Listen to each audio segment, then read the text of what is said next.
Beach లో విదేశీ పర్యాటకులకు పెద్ద ప్రమాదం తప్పింది.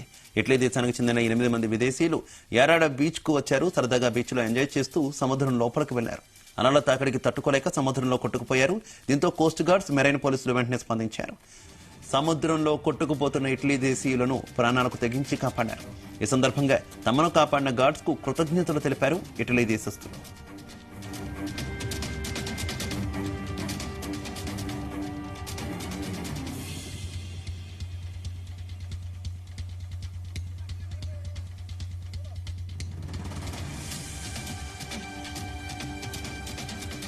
విశాఖ యారాడ బీచ్ లో విదేశీ పర్యాటకులకు పెద్ద ప్రమాదం తప్పింది.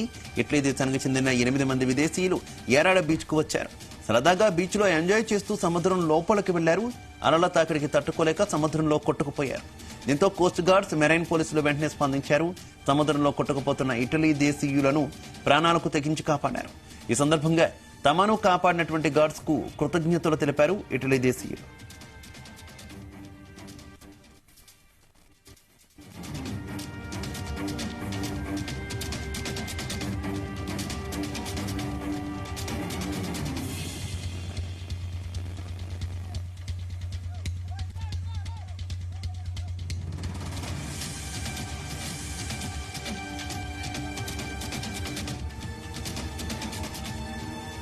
విశాఖ యారాడ బీచ్ లో విదేశీ పర్యాటకులకు పెద్ద ప్రమాదం తప్పింది.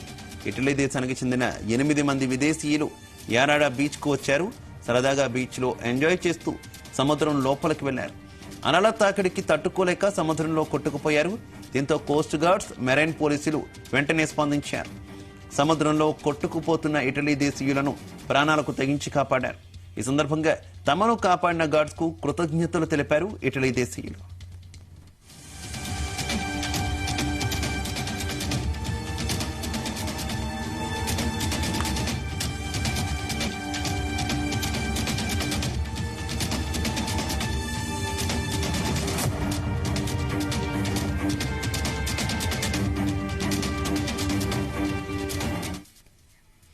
ఇక ప్రకాశం బ్యారేజీ వద్ద అడ్డుపడి మునిగినటువంటి 3 పడవను అధికారులు ఎట్టకేలకు తొలగించారు.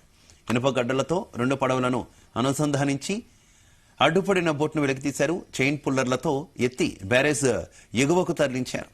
40 టన్నుల బరువున్న ఈ పడవ బ్యారేజీ 69వ గేటు వద్ద ఢీకొని అడ్డుగా మారింది. దీని ప్రస్తుతం ఇంజనీర్లు పున్నమి ఘాట్ వద్దకు తరలించేందుకు ఏర్పాట్లు చేశారు. ఇక బెకమ్ ఇన్ఫ్రా సంస్థ ఇంజనీర్లు, అధికారులు ఇప్పటి వరకు ప్రకాశం బ్యారేజ్ వద్ద అడ్డుపడిన 3 భారీ బోట్లను బయటకు తీశారు.